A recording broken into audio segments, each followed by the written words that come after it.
Good morning, good afternoon, good evening to East Central Missouri and the world, and welcome to the James Strong Show podcast number 275. Thank you for joining us. Thank you for making us a part of your day. I appreciate it. This podcast was recorded on the morning of Saturday, July the 9th, from the James Strong studio in western St. Charles County. No guests in studio or on the phone lines or anything else today. I'm going to do an essay, and it's the thereabouts anyway, the 75th anniversary of the Roswell Crash.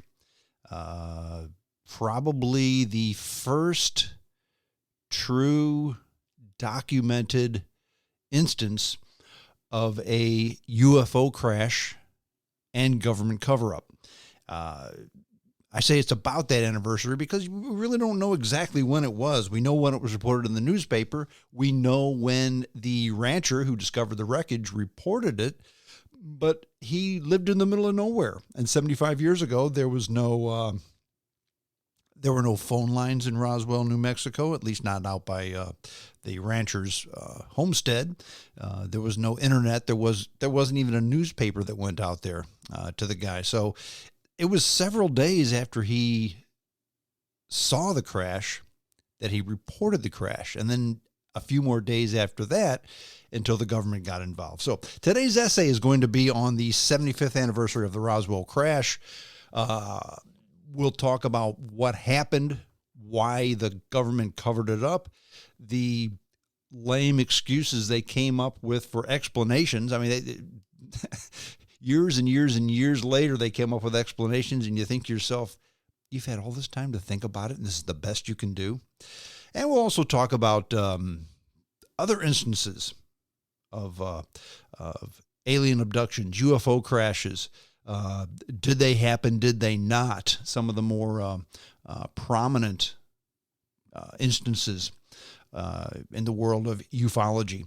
But first, I want to talk a little bit about just news of the day. A news story that to me really didn't make the headlines, and I'm shocked that it didn't. To me, when I saw the news headline yesterday, that former Japanese Prime Minister Abe, Abe was assassinated, I thought to myself, this is a big deal. And I'll tell you why it was a big deal. Not just because the former prime minister of a country was assassinated, a first world country was assassinated. Mr. Abe, I followed his career for years. He was if not one of the, in fact, I think he was the longest serving prime minister of Japan since their new constitution after World War II. He was a troubled man, a sickly man, a man who finally, he had so many physical problems that he just couldn't do the job anymore. And he decided he's not going to run anymore. And he's relatively young. I mean, compared to the guys who we have as president, I think he was 68. But he was assassinated by a former military man with a homemade gun. You think to yourself, why would he have had a homemade gun? Because, friends, owning firearms in Japan is illegal. So that makes us all safe, right? Not necessarily. Now, for those of you on the far right or the far left, don't catch your hair on fire, okay? I am not saying, see there, everybody needs to have 18,000 guns and the Second Amendment right, blah, blah, blah, blah, blah, blah. No, I'm not saying that at all. Now, I'm also not saying, you know what? We need to ban all guns, because if you banned all guns like they did in Japan, Prime Minister Abe is still dead. And to say that we don't have a gun problem in this country is sticking your head in the sand. So the answer is somewhere in between. And the true answer is, as I've said many, many, many times, and you can put this solution, it doesn't matter what the problem is. Poverty, social injustice, racism, abortion. You can go ahead and say anything, any problem that we have today, and the solution is the same. The implementation of the solution itself is simple. The implementation is not easy. And that is, people just have to decide to do the right thing. And until that happens, you're never going to have peace and tranquility. You're never going to have an ideal world. And you may say to yourself, well, Strong, I mean, you're just plain Pollyanna. This is never going to happen. We're never going to have a utopian society because people are never going to feel this way. People are never going to act this way. People are never going to do the right thing, all the people. And that's true. But if you strive toward perfection, even though perfection is never achieved, if you strive towards perfection, you'll get closer, you'll get better, you'll have your continuous improvement. You can't think to yourself, I'm going to kill the former prime minister of my country. Until people stop thinking that way, someone's going to kill them. You can't think to yourself, you know what? Until we think to ourselves, you know what? I'm a captain of industry, and I'm going to continue to cheat and steal so I can make more money, and I don't care what the outfall is, who I hurt in the process. Until people stop doing that, you're never going to have equality. I think this race of people is better than that race of people. Until you stop thinking that way, you're never going to have social justice. And you go on until you understand that the baby in a womb is a human life. You're never going to resolve the abortion issue. Okay? Until you do the right thing, until more people decide to do the right thing, things are never going to get better. When more people decide to do the right thing, things will get better. When everybody decides to do the right thing, you have a utopian society. You're never going to have door number 2. So let's strive more towards door number 1, shall we? If more of us do the right thing, things get better. Simple. Done. I'm going to throw baseball into that conversation for the love of money. Now, you're talking to a guy who is a dyed-in-the-wool capitalist. I enjoy money. Money buys fun things. It lets you do fun things. It lets you accomplish your goals. It lets you do a lot of good things. However, there is a limit to how much money can help you. How much money is enough money? That's a question you're going to have to answer yourself. And I use 2 prominent baseball players that everybody has heard of as examples: Albert Pujols and Freddie Freeman. Albert Pujols, future Hall of Fame first baseman, designated hitter, played for the Cardinals for many years, then went to the Angels and came back to the Cardinals for this year. And Freddie Freeman, possible Hall of Fame player who played many, many years for the Atlanta Braves and has recently gone to the Los Angeles Dodgers. For more money than God, I think both of them got contracts $250 million thereabouts. Okay. I may be tens of thousands of dollars off, but again, it's $250 million to play a game. Okay. Is that too much money? Well, they asked for it and somebody gave it to them. So just on semantics alone, I guess it's not too much money, because if that's what they wanted and somebody gave it to them, that's how a capitalist society works. But let's look at both of these instances a little bit closer. We'll use Freddie Freeman first as an example. Freddie Freeman was loved in Atlanta. Now, he was a Southern California boy. That's where he was born.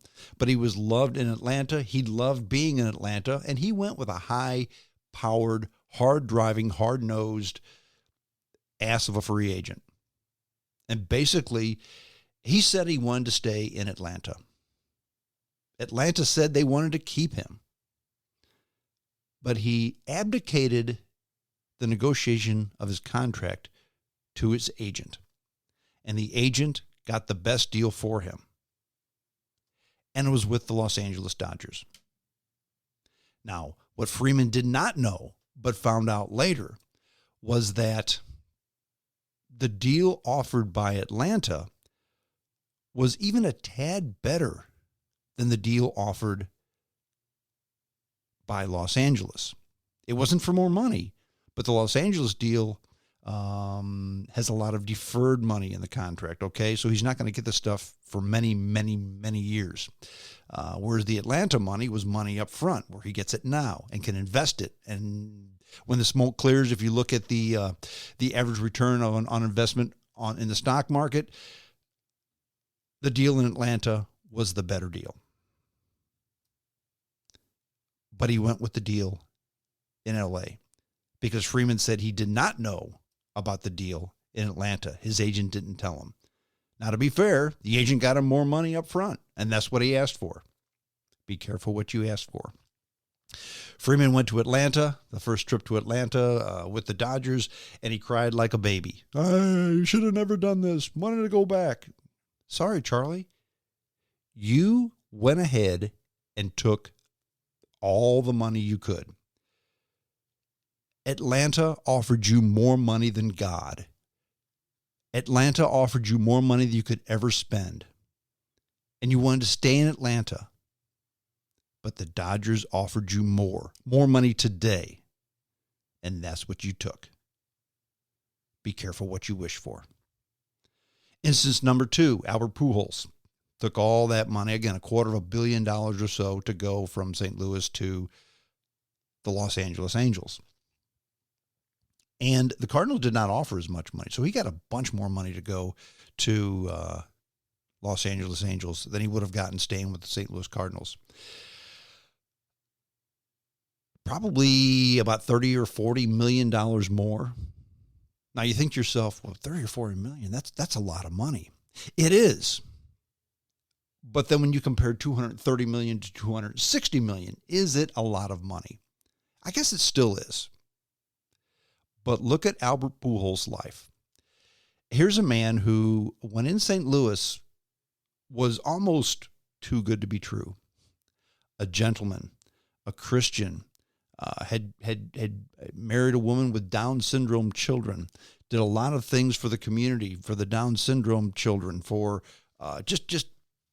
he still has the Pujols Foundation here in St. Louis. His wife did not want to move. He took the money and they went to Los Angeles. Okay. Albert Pujols, once upon a time, wouldn't even ride in an elevator alone with a woman because it was not proper. That's how much of a gentleman he was. He took the money. His wife didn't want to move. He did because he took the money. I'm the man. I'm doing what I want. Albert Pujols is now in the middle of a divorce. He's lost his family. And I also saw on television where the good Christian man, Albert Pujols, and I'm not doubting that he isn't a good Christian man. The umpire made a bad call on him, called him out on a third strike. And Albert Pujols cursed the umpire. I read his lips, okay? So you go from a family man, a good individual, a wonderful man who could make $230 million, to losing your family and now cursing an umpire because he made what you considered a bad call for $30 million. How different is his life going to be because he earned $260 million versus $230 million? Years ago, there was a alcohol brand, Gilbees Vodka. And if you remember this, then you're an old fart. But the advertisement for Gilbees Vodka was no better vodka for love nor rubles. In other words, look, this is good stuff. You can pay more, but do you really want to? Because this is everything that you need. I try my best in life whenever I look at the money aspect. Okay, do I want the money? Sure. What do I need to do to get the money? Does it change my life? Is it too much effort? Do I have to compromise my integrity? If the answer to all that is, yeah, maybe, I try my best to pass. Just a word of advice. from the strong man. Okay, enough preaching. We've preached for 15 minutes. Okay, probably shouldn't have gone that long. But I want to talk about the 75th anniversary of the Roswell flying saucer crash. That's what I really want to talk about. This is a big deal too. And we talk about, well, when are we going to get full disclosure from the U.S. government? Well, we kind of do now. We don't have full disclosure, but we have darn near full disclosure. And especially when you compare this to the Roswell crash. 75 years ago, something crashed on a ranch owned by WW Brazel. In fact, the world was worrying about war because we were just, 3 years after war, 2 years after World War II ended. And the Russians now, okay, they were our ally, now they're our enemy. We have the Cold War going on. So the world was still worrying about a war when rancher WW Brazel walked into the sheriff's office in Corona, New Mexico. It was a hot and dusty day 75 years ago. He reported that a flying disc landed on his property. It wasn't in Roswell. It was actually about 100 miles northwest of the Roswell Army Airfield. Now, the next day after he reported it, on July 8th, 1947, the public information officer at the base issued a news release stating that the U.S. Army Air Force had recovered a, quote, flying saucer at the ranch. The government admitted it. Yep, we found a flying saucer at this guy's ranch. Now, while the military brass quickly retracted the statement, it was too late. The legend of Roswell as the UFO capital of the world was already soaring. Now, much like the countless bright objects many Americans claimed to have seen in the sky that summer, it was on. It was game on, okay? Now, the event we now know as the Roswell incident gave birth to the modern movement of UFO sightings, of modern ufology, along with the genre of alien science fiction. Now, for centuries, people have said they've seen things they can't explain. That's according to Roger Launius. He's a historian and a retired curator of the Smithsonian's Air and Space Museum, and kind of an apologist, okay? In earlier generations, they referred to them as angels, as demons, as deities, or whatever. That changes with the scientific revolution, where people begin to wonder if the points of light they see are alien in nature. Translation, we've always seen stuff that we can't explain in the sky or crashing on the ground. So Roswell was just the next step. Now, the fertile ground for Roswell was sown under the darkening mushroom cloud of the nuclear age. Now, remember, World War II had ended less than 2 years earlier. The United States and the Soviet Union seemed to be on the precipice of another global conflict. The term Cold War was actually coined by George Orwell in a 1945 essay that entered the modern consciousness when Bernard Baruch, an advisor to President Harry S. Truman, uttered it in a speech in the spring of 1947. Now, you all remember the headline of the Roswell Daily Record. And that's, to me, that's telling, because this was I'm not going to say a major newspaper, but arguably one of the biggest newspapers in New Mexico, certainly a legitimate newspaper.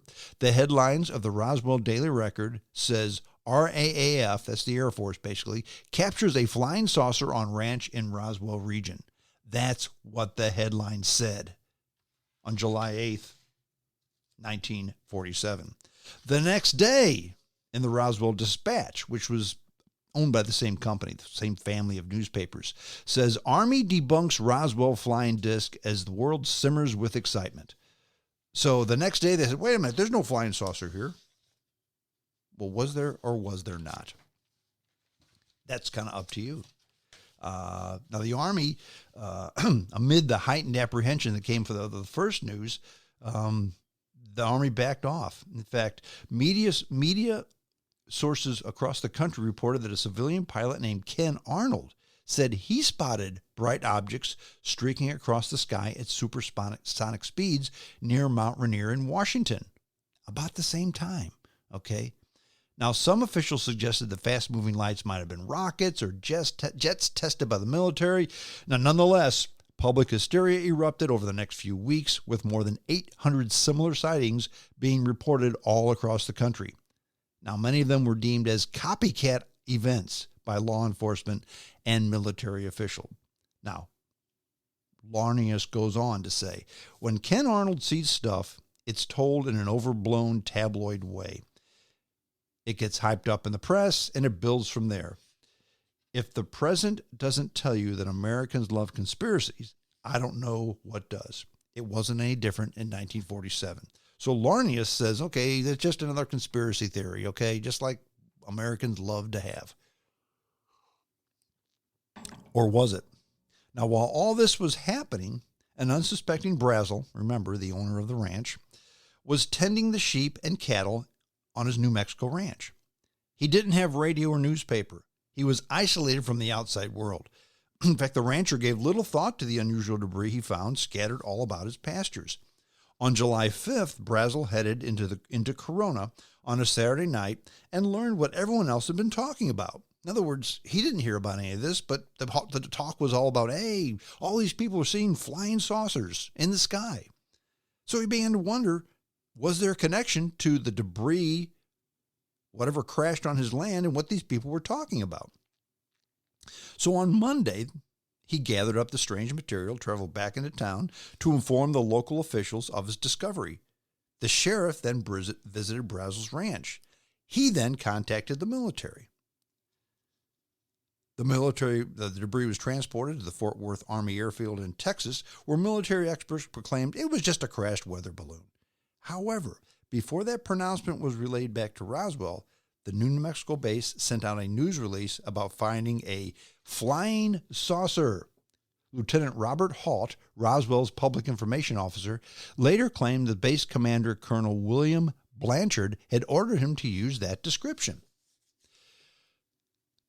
So look at the way Brazel reported the UFO. Look at the way he talked about what this was. He saw it, didn't think anything of it, went into Roswell on a Saturday night just to have dinner or whatever, and heard all these people talking about things. And then he thought to himself, well, maybe this is something. Went back the next Monday with this space debris. Or debris from wherever. He didn't know what it was. Nobody knew what it was. And the military came lickety-split. The military then carted this stuff off to Fort Worth, Texas from Roswell, New Mexico. If it was just a crashed weather balloon, why didn't they just say, this is a crashed weather balloon? Just no big deal. No, they said, yep, this is a flying saucer. We need to take it. Then after they took it, they said, it was a crashed weather balloon. In fact, some recently released photos show what some people said were body bags near the Roswell site. Well, I've seen these photos, okay? And it's actually, the photo that I've seen, it's from the U.S. Air Force Roswell report that was released in June of 1997. So 50 years after the crash. Now, here's what they say about this photo, okay? And this is part of the full disclosure that makes people just shake their head and laugh. Okay, it discusses the alleged UFO incident in Roswell in 1947. On military balloon flights, they said test dummies were actually placed in insulated bags to protect the temperature-sensitive equipment. These bags have been described by at least one witness as body bags used to recover alien victims from crashes of a flying saucer. Okay, so here's these photos at the Roswell crash site. They're black. They look like black body bags. That's what they look like. And the government says, nope, these aren't black body bags. In fact, on this weather balloon, we had test dummies, and they had sensitive equipment on them, and we needed to protect them from the hot Roswell sun. Okay, I kind of get that. Question: if you're going to protect something from the hot Roswell sun, would you make it black?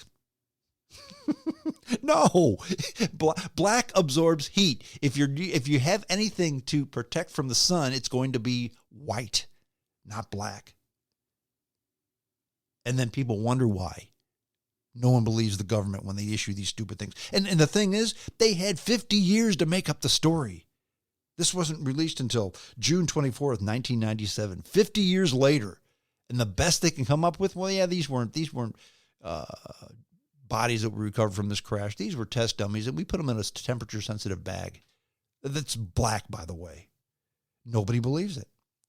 Now, for a few days, the whole world's attention was focused on Roswell, New Mexico, but most people seemed satisfied with the military's explanation because, after all, the government would never lie. So the story quickly faded. Fast forward to 1978, and I remember when this happened. I remember it like it was yesterday. The National Enquirer, remember that tabloid rag you see at the grocery store that sometimes is kind of true? The National Enquirer ran an article about the incident. Then all of a sudden, new versions of this event emerged. Some from the original participants, with reports of an actual spacecraft, alien bodies, and a government cover-up, adding to new layers to the legend. Now, Larnius goes on to say, the story seems to get better with the retelling. Initially, there was no discussion whatsoever of alien bodies. That somehow gets wrapped in as part of the original incident, even though there was nothing about it at the original source at the time. True enough. Then why in 1997 did the government say, oh yeah, well, there were body bags there, but they were just test dummies? So it's true that no test dummies, alien bodies were mentioned in the initial report, but then why did the government say, yeah, they were there, but here's what they really were? If there were no bodies there, why would the government even said anything about it? Okay. You have to look at an explanation and wonder why it was released. This has too many questions. Now, the story evolved with a seemingly endless array of articles, books, movies, documentaries about what really happened in the New Mexico desert. In fact, starting in 1993, which is almost 30 years ago, there was a TV show called The X-Files, where fictional stories of FBI agents Mulder and Scully track down alien abductions in an international conspiracy only to add fuel to the fire. The truth is out there. You remember that. Now, many involved with the Roswell incident altered their descriptions of the event over time, including the government. Okay, so don't just say these knotheads, these local yokels out in New Mexico just changed their stories, because the government changed their stories too, as if to try to debunk the, in air quotes, lies by the local yokels. Now, the CIA and the military were concerned that these flying saucers were actually new technology being used by the Soviets. That's still a concern. When the Army Air Forces retracted the first statement that it actually was a flying saucer, they were less than forthcoming about the debris' origin, likely because it was hiding some kind of secret. Now, Launius goes on to say, the weather balloon story was a cover-up. The best evidence suggests that this was a Project Mogul listening device that they had recovered pieces of. Now, Project Mogul was a military program designed to intercept Russian radio messages via high-altitude balloons, which would eventually deflate and fall to Earth. Several crash sites have been identified throughout the country. In 1994, a U.S. Air Force report identified the top-secret project as the likely source of the debris found in New Mexico. Launius said that the UFO sightings in the summer of 1947 were the result of a world consumed by fear of an apocalypse. Now, just in the United States between 1947 and 1960, there were a total of over 6,500 UFO reports. Launius goes on to say, there seemed to be a direct tie between the public perception of reality of space travel and these UFO sightings. I'm convinced that the rapid rise in the number of UFOs reported in the early Cold War era was the result of heightened tensions as everyone watched the skies for warning of a nuclear attack. Okay, so what about the Tic Tac UFOs now? But even if the Roswell incident could be explained by a military program, subsequent events in the skies still remain a mystery.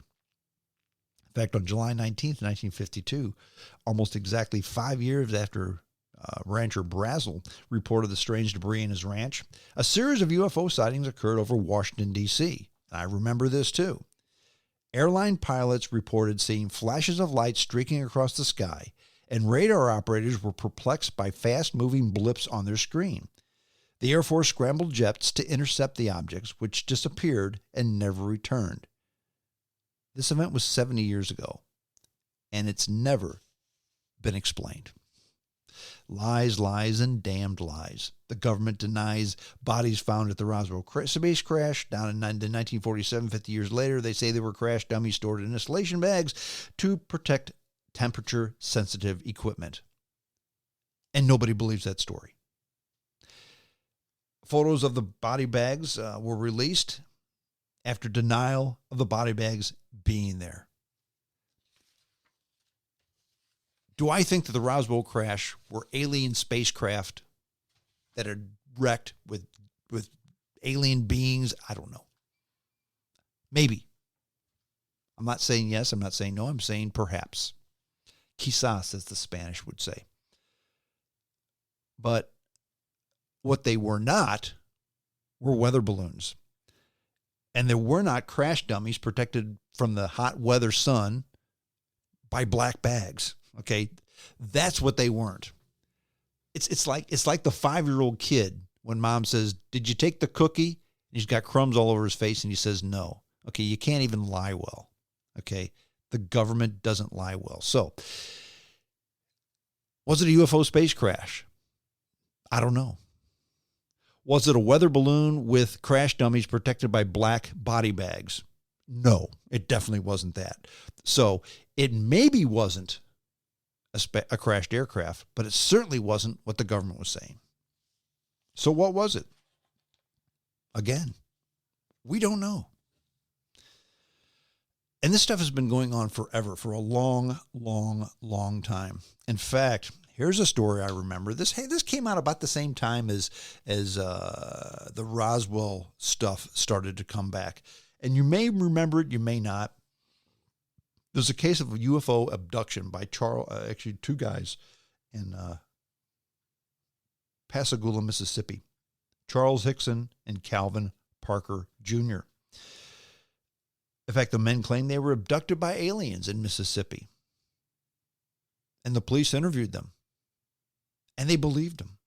In fact, what's certain about the night of October 11th, 1973 is this. When Charles Hickson and Calvin Parker Jr. arrived at the sheriff's department in Pascagoula, Mississippi, they were frantic. They told authorities they had just been abducted by aliens. Each had a puncture wound in one arm. Police tried to catch them in a lie, but it didn't work. In fact, both men later passed a polygraph test. Now, the riverbank where the men said the close encounter happened now has a historical marker put up by the city of Pascagoula. It calls it one of the best documented cases of alien abduction. Now, in 1973, Hickson was Parker's former foreman at a shipyard. The two had gone fishing after an abandoned boat launch, and they were still there after the sun went down. Okay. I was just getting ready to get some more bait, said Hickson. In fact, he told that to the Washington Post in 1975. When I heard a kind of zipping sound, I looked up and saw a blue flashing light. Calvin turned around too. We saw a 30-foot-long object with a little dome on top. As it hovered just above the ground, 3 small creatures emerged, also hovering. The men said they were suddenly paralyzed. The creatures grabbed them with pincher-like claws and pulled them towards the object. I floated inside, Parker told the Biloxi Sun-Herald in 2018. Hickson said that they were subject to a physical examination by something that looked like a big eye, a constant mechanical sound buzzing the whole time. And then they were dropped off right back in the dark delta where they started. Hickson found Parker standing up, arms raised to the sky and screaming, he told the Post. They then ran for help. Now, at first, the sheriff's investigators thought the men had been drunk or lying or both. After interviewing the men, they left the room with the recorder secretly taping, hoping to catch the pair dropping the act once they left. But they didn't. The 2 men kept talking about what they had seen and how scared they were when they didn't know they were being recorded. We tried to do everything we knew to break their stories, said Jackson County Sheriff Captain Glenn Ryder. He told the Washington Post this in 1975 as well. If they were lying to me, they should be in Hollywood. Now, overnight, it was national news. There were news conferences and cameras thrust into their still stunned faces. A UFO investigator from Northwestern University flew down and said their story checked out. Skeptics called them liars, or said Hickson had an episode of sleep paralysis with hallucinations, while Parker was highly suggestible. Believers flooded the Pascagoula by but by thousands, wrapped in aluminum foil, staring at the skies, hoping to see another visitor from another world. Now, Hickson was 42 years old at the time, and he was well known in the community, so perhaps he felt more able to handle the media crush. He recounted the experiences to anyone who would listen. He went on The Tonight Show with Johnny Carson. He went on The Dick Cavett Show. He published a book in 1983. Now, Parker, on the other hand, was 18 or 19 years old when this happened.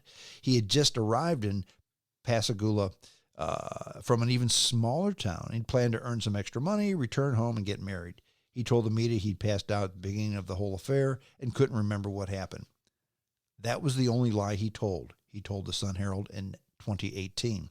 In fact, he did remember what happened, and he was so afraid that the aliens had infected him with something that when he got back home from the sheriff's department, he took a bath with bleach.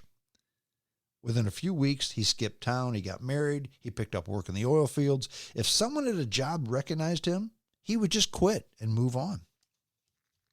If Hickson was trying to get rich from the story, it didn't work. Parker told the Sun-Herald that before Hickson's death in 2011, Parker occasionally paid the older man's electric bill. So if he was trying to make dough off of this, he really didn't.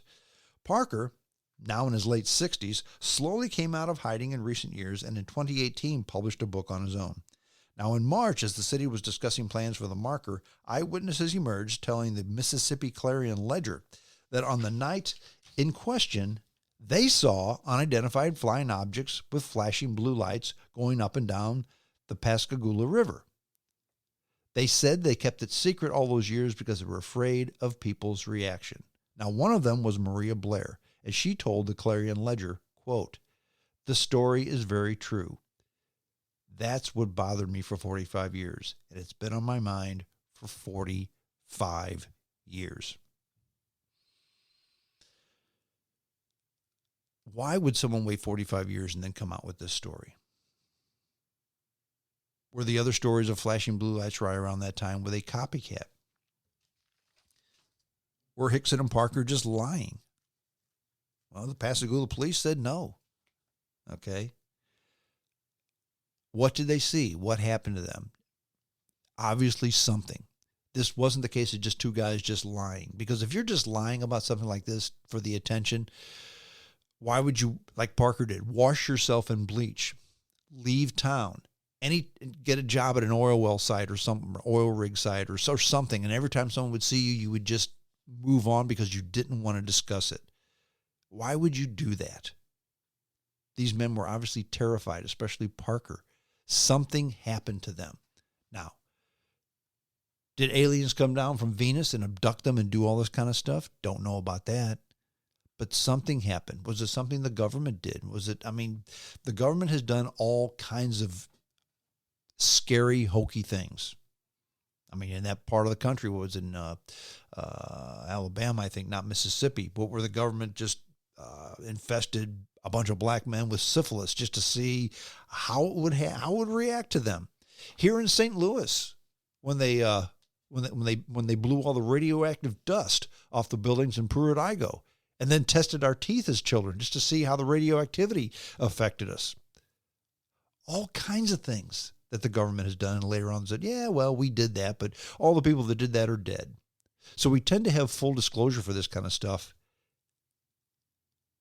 25, 50, 75 years later. Was this one of those cases? I kind of think so. And then there's the case of a U.S. fighter pilot who was killed while chasing a UFO. When was this? Was it last year, last month? Nope. In fact, his name was Thomas Mantell. He was a 25-year-old war hero from World War II. When he was killed in a plane crash after being scrambled to chase down UFOs. Again, almost 75 years later, his family are still looking for answers.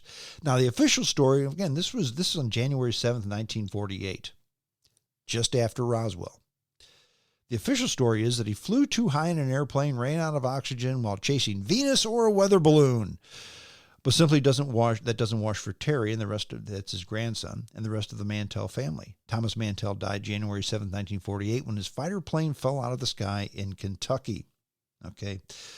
The government has tried to say he was a flyboy, that he was like Maverick and Top Gun, but he was just doing what he was told to do. according to Terry Mantell, Thomas Mantell's grandson. And he told the UK Sun online, he told the story to them. He had 2 sons. He was married in high school. He was an experienced pilot, and he died chasing something he thought was a threat to America. What was it? We're not sure. But it wasn't Venus or a weather balloon. Mantell was a decorated World War II veteran who had been awarded the Distinguished Flying Cross for his heroics in World War II, even served on D-Day. Yet, despite dodging death from Nazi anti-aircraft guns, the pilot died when his P51 Mustang mysteriously fell out of the sky just miles from where he was born in Franklin, Kentucky. Captain Mantell, who was flying on a training mission at the time with 3 other pilots, was dispatched by the Gottman Army Airfield in Fort Knox after reports of an unknown object were reported on January 7, 1948. The mysterious shape in the sky was spotted by cops and then airmen stationed at the base's control tower. Some witnesses described the shape in the sky as a 300-foot-long disc. That figure seemed to be steady, 300 feet long, while others said it was a flaming red cone trailing a gaseous green mist. Now, the sightings came as UFO fever was gripping the United States, being 6 months after the infamous Roswell incident. But while those inflamed public curiosity and America's newfound obsession with flying saucers, Captain Mantell's encounter took a dark twist with a tragic end. Now, Mantell ordered one of his wingmen from the 165th Fighter Squadron to return to base and to arm his plane with hot guns to prepare to engage. The other pilots peeled off the pursuit, but Mantell sped towards the UFO. When he hit 20,000 feet, suddenly all contact was lost with Thomas. It's been reported that some of his final radio communications it had been reported that some of his final communications to the Air Force Base were eerie silence before his plane crashed. Shock witnesses on the ground were horrified when they saw the Mustang spiraling to earth, crashing on the farm about 3:18 in the afternoon. Rescuers rushed to the scene, but Thomas was found dead. Now, after his son Terry died at age 74 of COVID-19, his grandchildren are continuing to try and establish what happened to their grandfather. His grandson Terry told the Sun online, he said, "My dad would break down and start crying even up to the time when he died because he missed his dad." Now, Thomas won a collection of medals, but the one that gives his family the most pride is the Distinguished Cross. Now, here's the thing. This guy, Thomas Mantell, was a decorated war hero. But after his plane crashed, you know what? We know he was a decorated war hero. We know he was a good man. We know he was an experienced pilot. Yeah, but he went ahead and just chased a weather balloon or the planet Venus and crashed.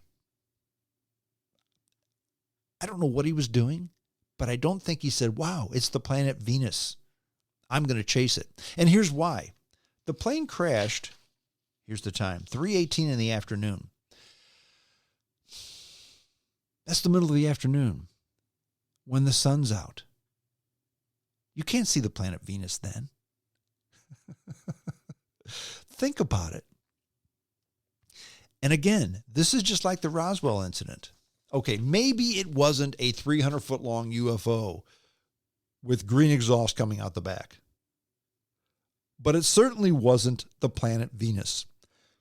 And if it was a weather balloons don't really move. They stay rather stationary. So he should have caught up to it pretty quickly.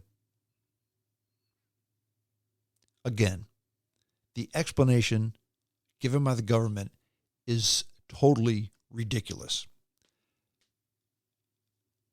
Little green men from Venus is not as ridiculous as the government explanations given to try to explain these sightings of whatever it was. But 75 years ago, in Roswell, New Mexico, actually Brazel's ranch 100 miles north of Roswell, New Mexico, that's when it all started. That's when it all happened. That's when it all became news. And I guess because at that time, radio had picked up. We were starting to get television. There were more ways to report this stuff. The better we get at reporting, the quicker stuff moves, the more reports we get. Does that mean there's more of these instances happening? No, it just may mean that there's more instances being reported. 75 years ago today, thereabouts. 75 years ago this month, how's that? It happened. The Roswell Crash that started it all. Well, that's it. We're done. I hope you enjoyed this podcast. JamesStrongShow@hotmail.com. That's my email address. Send me an email. I will go ahead and send you an episode, a link to the episode after it's published, or just get your podcast wherever you get your podcasts. Spotify, Apple Podcasts, Spreaker.com, you name it. Wherever you get podcasts, you can find the James Strong Show podcast. That's it. We're done. Until next time, this is James Strong saying adios.